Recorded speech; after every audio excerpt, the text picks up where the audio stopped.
बिस्मिल्लाहिर्रहमानिर्रहीम। अस्सलाम वालेकुम वरहमतुल्लाहि वबरकातुहू। आप सबका ताज़ा गल्फ न्यूज़ में स्वागत है, इस्तकबाल है, वेलकम है। आप लोगों से स्पेशल गुजारिश की जाती है, हमारे चैनल को लाइक करें, सब्सक्राइब करें और दूसरों से शेयर करें। आज पहली दिलक़ायदा 1443 हिजरी है, 31 मई 2022 बरोज़ मंगल ट्यूसडे। दोस्तों, कल मैं यही 3 तस्वीरें लगा के आपके सामने एक मुकम्मल बात रखा था कि किस तरह इस्लाम जो है लोगों को ज़ोर ज़बरदस्ती करता है, जैसा कि लोग बता रहे हैं वैसा नहीं करता। हकीकत ये है दोस्तों कि इस्लाम दिल से कबूल करने का मज़हब है, दिल से। दिमाग इसमें काम नहीं करता, पैसा इसमें काम नहीं करता, डर इसमें काम नहीं करता। अल्लाह ताला लोगों को मौका देता है, तुम चाहे तो मुसलमान हो चाहे तो मत हो, तुम्हारी अपनी मर्ज़ी है, इसलिए तुमको आज़ाद कर दिया है, तुम्हारी अपनी मर्ज़ी है। तो दिल से इस्लाम कबूल करने का नाम है इस्लाम।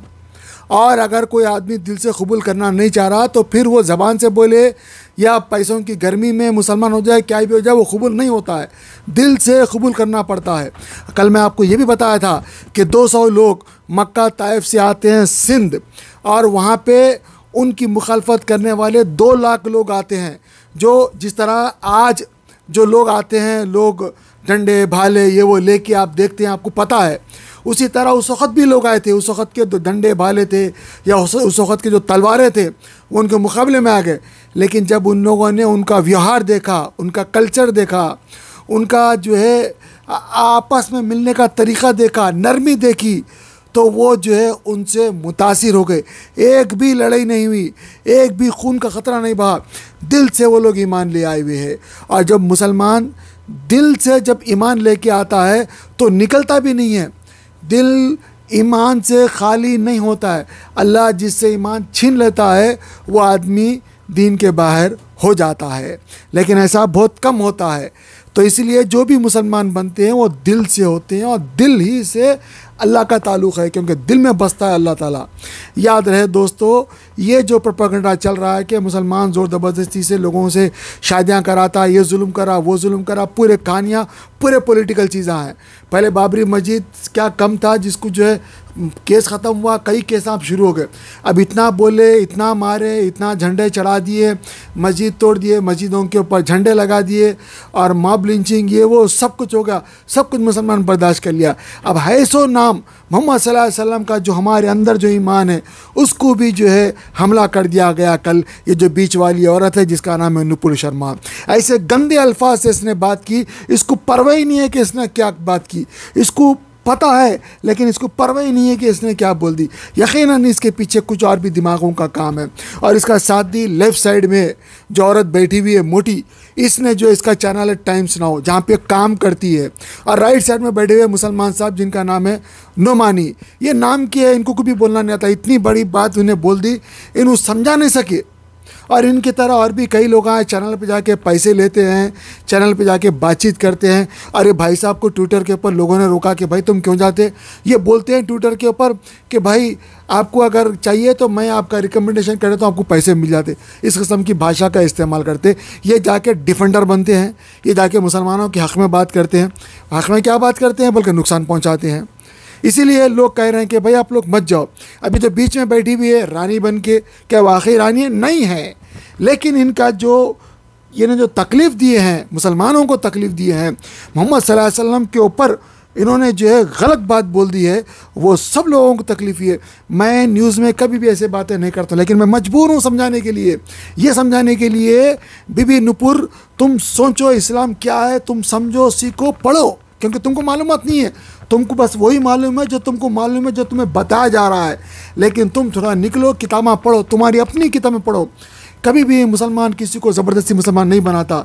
मुसलमानों ने 1 खज़ा से ज़्यादा हिंदुस्तान के ऊपर हुकूमत की, लेकिन कभी भी किसी को भी ज़बरदस्ती मुसलमान नहीं बनाया, क्योंकि जो भी मुसलमान बना दिल से बना। उस वक़्त 2% थे, आज 20% है, लेकिन फिर भी मुसलमान कम है। यही इस बात का सबूत है कि मुसलमान दिल से बनता है, दिल से, दिल से। आप जो है, जो भी है, आप प्रवक्ता है या आप भाग्यदार है या जो भी है, आपको सोच समझ के बोलना चाहिए था। और आपके पीछे जिन लोगों का दिमाग है, जिन्होंने आपको उचकाया बोलने के लिए, वो भी सब लोग सुने कि भाई ऊपर वाले से डरे, ऊपर वाले की लस्सी ढीली है, जब पकड़ता है तो बहुत ज़बरदस्त तरीके से पकड़ता है। आपको तौबा इस्तग़फ़ार करना चाहिए। एक बात मैं आप लोगों को बता दूँ, उमर रज़ियल्लाहु अन्हु जो है हुजूर सल्लल्लाहु अलैहि वसल्लम के बारे में उल्टा सीधा बोल दिए।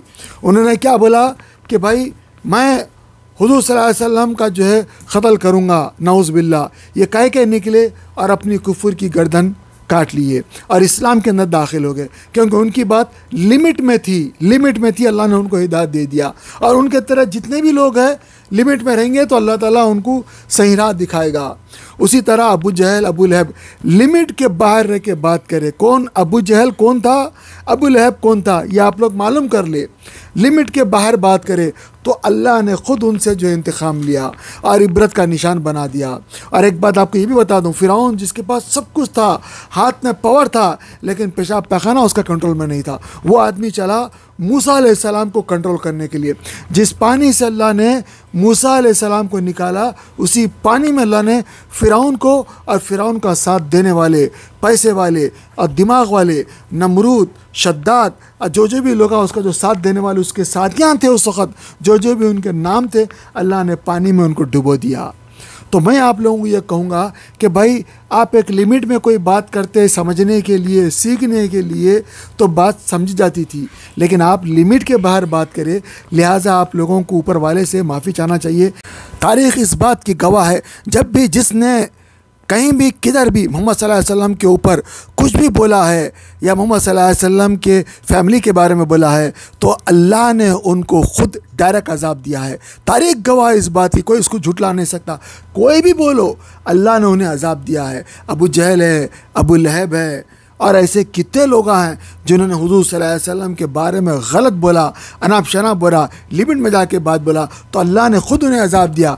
उन्हें कोई दूसरा आदमी उन्हें टच नहीं कर सकता, अब वो अल्लाह के अजाब में रहते हैं। इसीलिए मैं सब लोगों से रिक्वेस्ट करता हूँ, जो लोगों ने भी जो कुछ भी कहा है तौबा इस्तग़फ़ार करे, माफ़ी चाहे, और सब लोगों से गुजारिश करता हूँ कि भाई हिंदुस्तान के माहौल को ख़राब मत करिए। हिंदुस्तान के अंदर गंगा जमुना की तहज़ीब है, यहाँ पे मिल कर है। मोहम्मद सल्लल्लाहु अलैहि वसल्लम ने ख़ुद कहा था कि हिंदुस्तान से मुझे ठंडी हवा आती है, यानी हिंदुस्तान के लोगों से आपने मोहब्बत की थी। और हिंदुस्तान के एक साहब जो केरला से जिनका ताल्लुक़ था, जो केरला के बादशाह थे, और वो जो है मोहम्मद सल्लल्लाहु अलैहि वसल्लम के पास इस्लाम ले आते हैं, कबूल करते हैं, और आप जो है ऐसे हिंदुस्तान के अंदर रहते हुए ऐसे गलत सलत बात करते हैं। किस ज़ोर में, किस दाम में फ़िरौन, हमास, शद्दाद, नमरूद सबको अल्लाह ने अज़ाब में मुब्तला कर दिया, क्योंकि जब भी जिसने भी अल्लाह के रसूल के ख़िलाफ़ बोला है अल्लाह ने अज़ाब दिया है।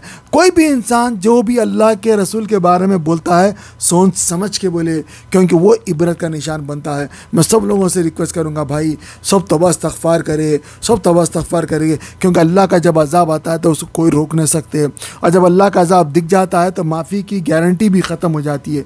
हम सबको सोच समझ के बोलना चाहिए। अल्लाह ने हमें रोका है, सब मुसलमानों को रोका है कि कभी भी तुम किसी के भी खुदाओं को बुरा मत बोलो, कभी भी तुम किसी को गाली मत दो। हमें इस्लाम ने सिखाया है, तो हम कुछ नहीं बोल रहे हैं, हम सब्र कर रहे हैं।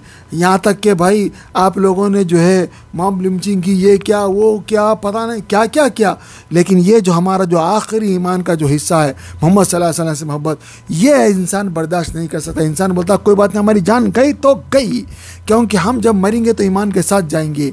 और जो अल्लाह है वो यही देखता है कि अब हमारे पास है क्या बोलने के लिए, है क्या रहने के लिए।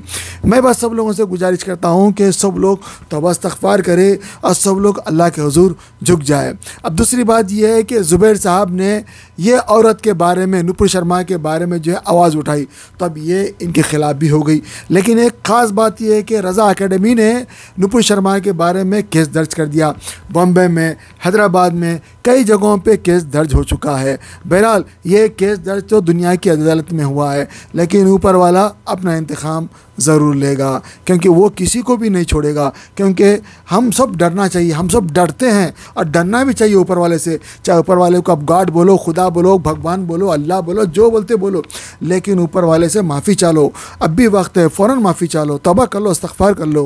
जनता पार्टी के स्पोक्स पर्सन एक मोहतरमा साहिबा ने रहमतुल्लाह अलमीन सल्लल्लाहु अलैहि वसल्लम पर अनाप शनाप बोल दिया, हमारी उम्मत की मां पर कुछ बोल दिया। मैं पूछना चाहता हूं क्यों नहीं कांग्रेस बोलती इसके ऊपर, इसके खिलाफ क्यों नहीं राष्ट्रवादी इस पर कुछ बोलती है?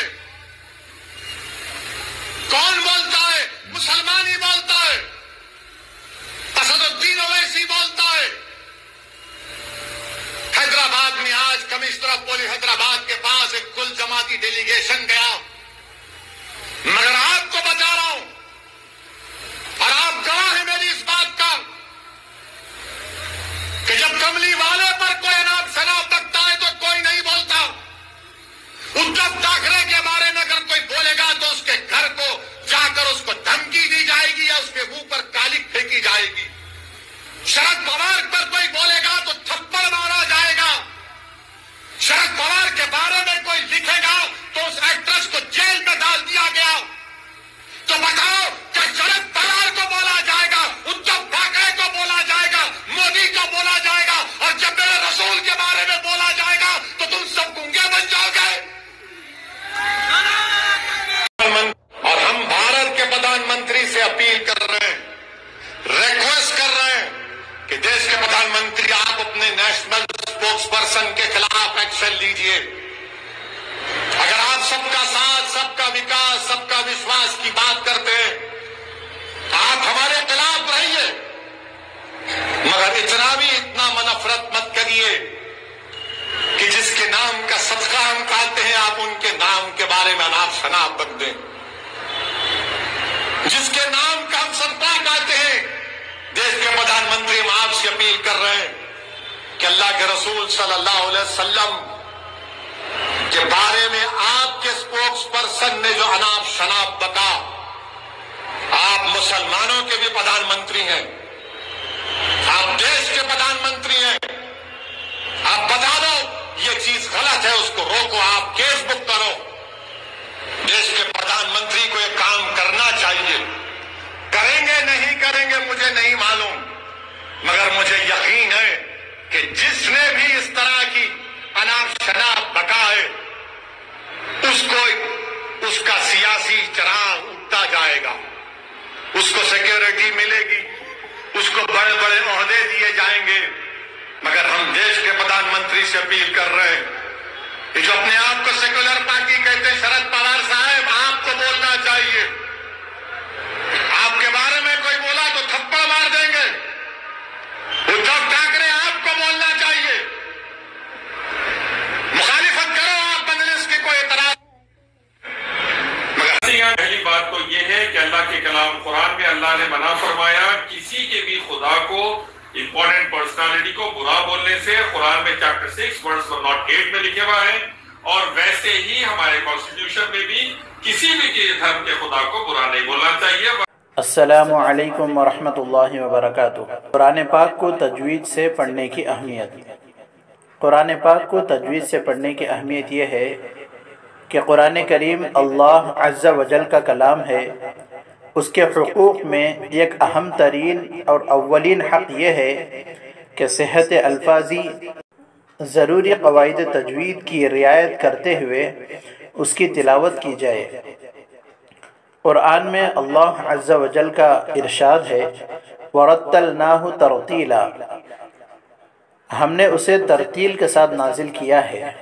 इससे वाज़ेह है और तरतील ही के साथ पढ़ने का हुक्म भी फरमाया है। चुनांचे दूसरी जगह इरशाद है, वरत्तिलिल कुरआन तरतीला, और कुरान की तिलावत इत्मीनान से साफ साफ किया करो।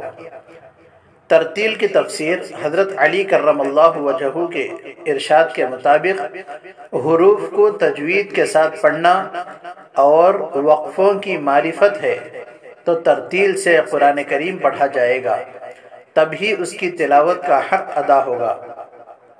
और ऐसे ही तिलावत पर हसनात और इनामात खुदावंदी का वादा है। लेकिन अगर तिलावत तजवीद की रियायत के साथ नहीं बल्कि उसके खिलाफ है तो उससे तिलावत का हक अदा नहीं हो सकता। हदीस पाक के अंदर यूँ आता है, ज़य्यिनुल कुरआन बिअस्वातिकुम, तर्जमा अपनी आवाज़ से कुरान को मुज़य्यन करो। वहस्सिनुल कुरआन बिअस्वातिकुम फ़इन्नस्सौतल हसन यज़ीदुल कुरआन हुस्नन, अच्छी आवाज़ से कुरान को पढ़ो क्योंकि अच्छी आवाज़ कुरान करीम के हुस्न को बढ़ा देती है।